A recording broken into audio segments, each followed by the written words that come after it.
Assalamualaikum warahmatullahi wabarakatuh. Selamat pagi, Bapak, Ibu, dan rekan-rekan semuanya.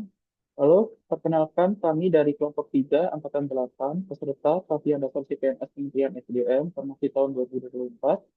Pada kesempatan ini, kami akan memaparkan mengenai upaya mitigasi masalah yang menghambat promosi budaya berakhlak di Kementerian SDM.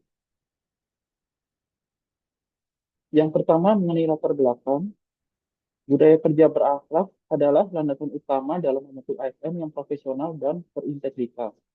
Namun, upaya promosi nilai-nilai ini masih menghadapi berbagai hambatan, seperti kurangnya pemahaman, lemahnya dukungan pimpinan, dan belum efektifnya strategi komunikasi.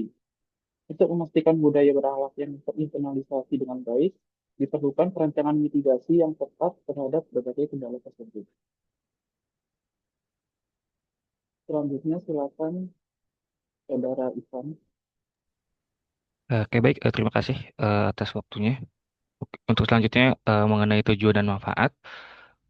Setiap kegiatan pasti memiliki tujuan dan manfaatnya. Untuk itu, pada mitigasi hambatan dalam promosi budaya berakhlak ASN ini memiliki tujuan yang pertama, mengidentifikasi hambatan utama dalam promosi budaya berakhlak di lingkungan ASN. Kemudian yang kedua, merumuskan strategi mitigasi yang tepat dan aplikatif terhadap hambatan tersebut. Lalu yang ketiga, meningkatkan efektivitas promosi dan internalisasi nilai-nilai berakhlak dalam perilaku kerja ASN. Yang keempat, mendorong keterlibatan aktif pimpinan dan pegawai dalam membangun budaya kerja yang sesuai dengan core value ASN. Manfaat, satu, meningkatkan kesadaran dan pemahaman ASN terhadap pentingnya budaya berakhlak. Yang kedua, menciptakan lingkungan kerja yang nyaman, yang lebih etis, produktif, dan juga kolaboratif. Yang ketiga, memperkuat integritas dan kualitas pelayanan publik. Lalu yang keempat, mendukung transformasi budaya birokrasi yang profesional, adaptif, dan berorientasi pelayanan. Next, yang selanjutnya akan dilanjutkan oleh Saudari Imtiaz. Nilai budaya berakhlak yang pertama yaitu berorientasi pelayanan. Berorientasi pelayanan artinya memiliki komitmen untuk memberikan pelayanan terbaik dengan tujuan utama kepuasan masyarakat. Contoh kegiatan berorientasi pelayanan yaitu yang pertama adalah memberikan pelayanan yang cepat, ramah, dan responsif kepada masyarakat baik secara daring ataupun luring. Yang kedua, menjelaskan SOP terkait mekanisme perizinan secara online.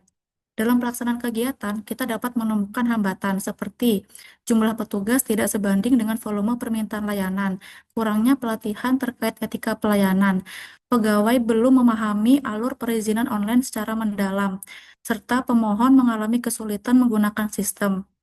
Upaya mitigasi dapat dilakukan sebelum hambatan terjadi, yaitu mengikuti pelatihan layanan dan komunikasi efektif, penambahan tenaga pelayanan pada jam sibuk, pelatihan penggunaan platform perizinan online, serta yang terakhir pembuatan SOP alur perizinan online dalam bentuk buku panduan atau video tutorial.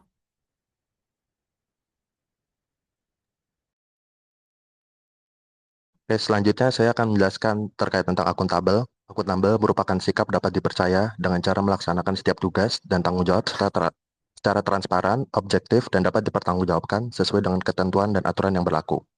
Nah, kegiatan yang mengenai akuntabel itu ada dua, contohnya adalah transparansi dalam pengelolaan anggaran dan kegiatan, lalu ada pelaporan kinerja secara berkala dan terbuka bagi publik.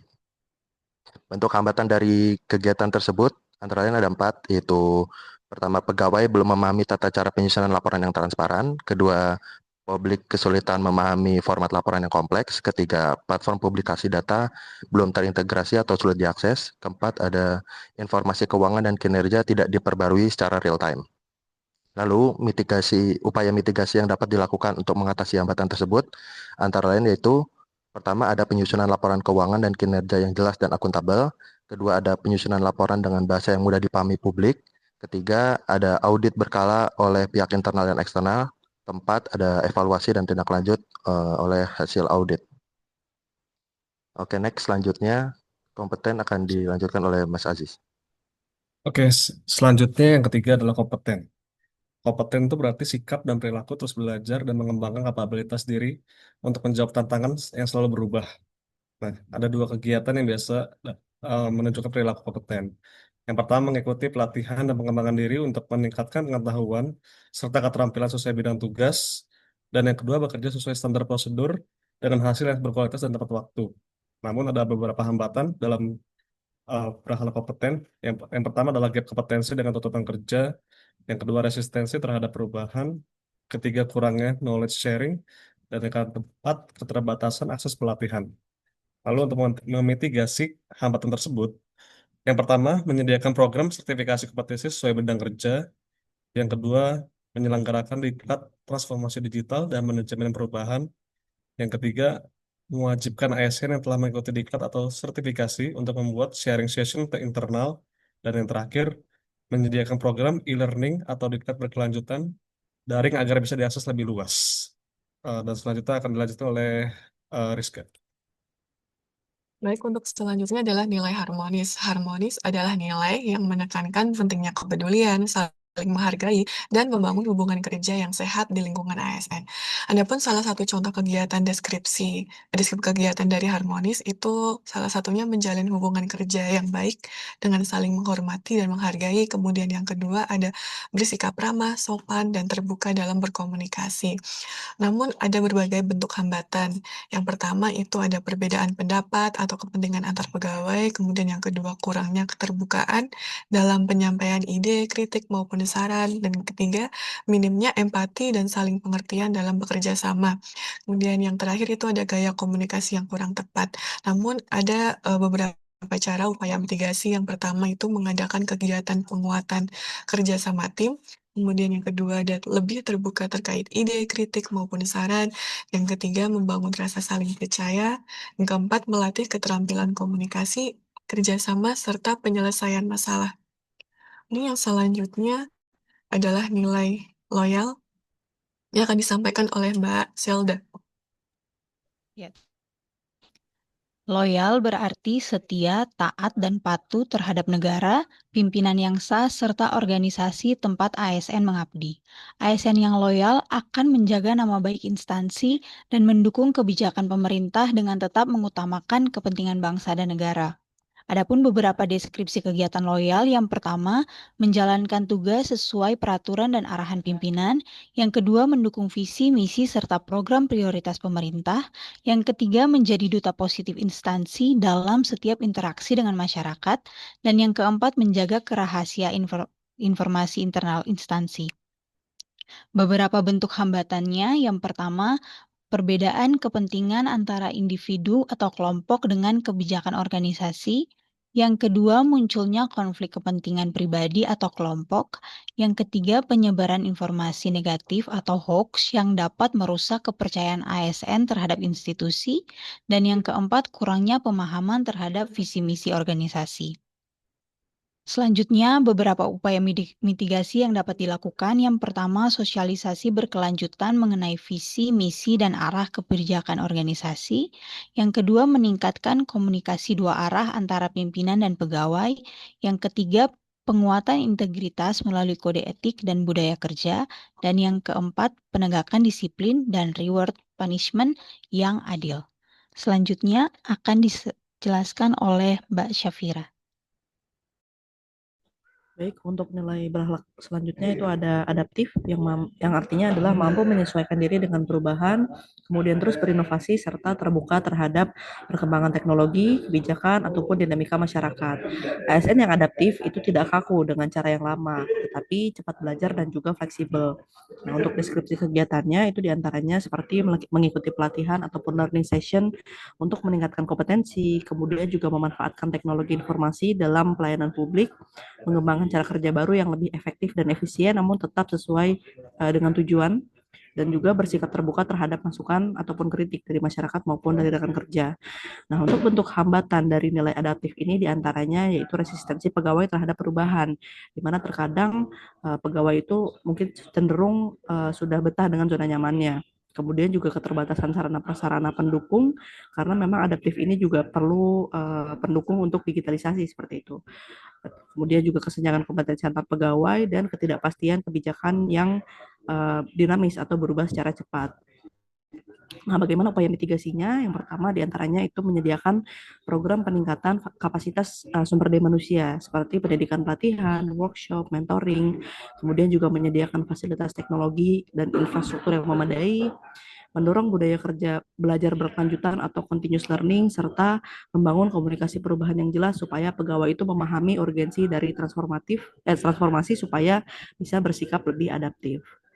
Baik, untuk slide berikutnya, kolaboratif akan dilanjut oleh Mas Hendro. Ya, terima kasih untuk nilai terakhir ya, kolaboratif.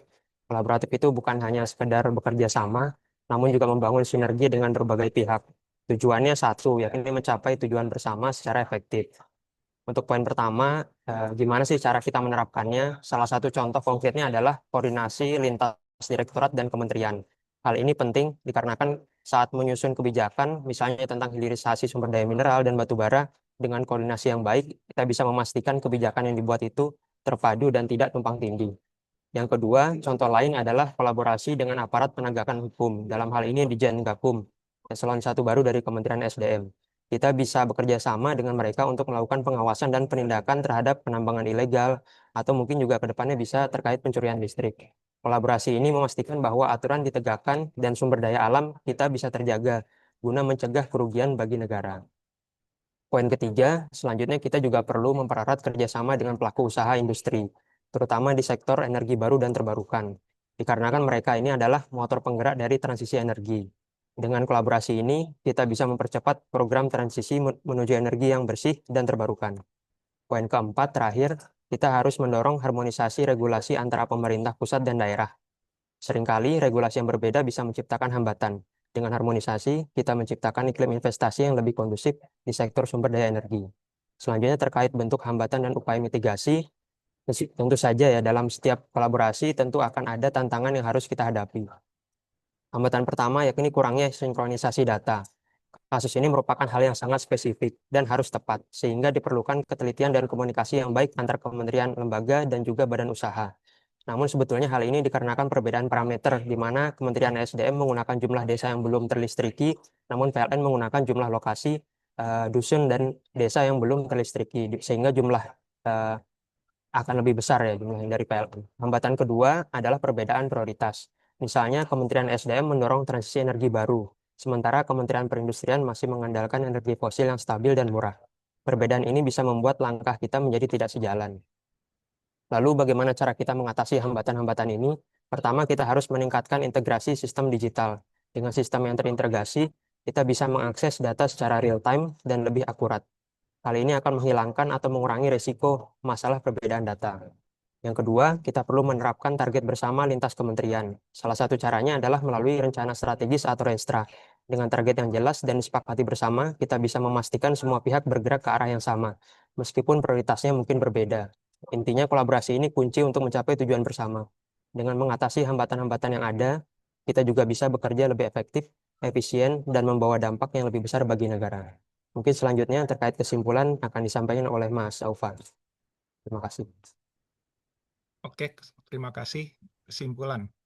Dalam penerapan nilai-nilai dasar berakhlak di Kementerian SDM, masih terdapat berbagai hambatan yang berpotensi mengurangi efektivitas internalisasi. Oleh karena itu, diperlukan langkah mitigasi yang terencana dan menyeluruh untuk setiap nilai dasar ASN. Dengan adanya mitigasi tersebut, Kementerian ESDM dapat memperkuat internalisasi nilai-nilai berakhlak, sehingga ASN tidak hanya memahami, tetapi juga mampu mengimplementasikannya dalam kehidupan sehari-hari, hingga terbentuk budaya organisasi yang kuat. Internalisasi budaya kerja ini bertujuan membentuk dan mengarahkan perilaku seluruh ASN agar selaras dengan visi dan misi Kementerian SDM. Sekian paparan dari kelompok kami mengenai identifikasi atau mitigasi potensi masalah-masalah yang menghambat promosi budaya berakhlak di lingkungan kerja. Terima kasih. Wassalamualaikum warahmatullahi wabarakatuh.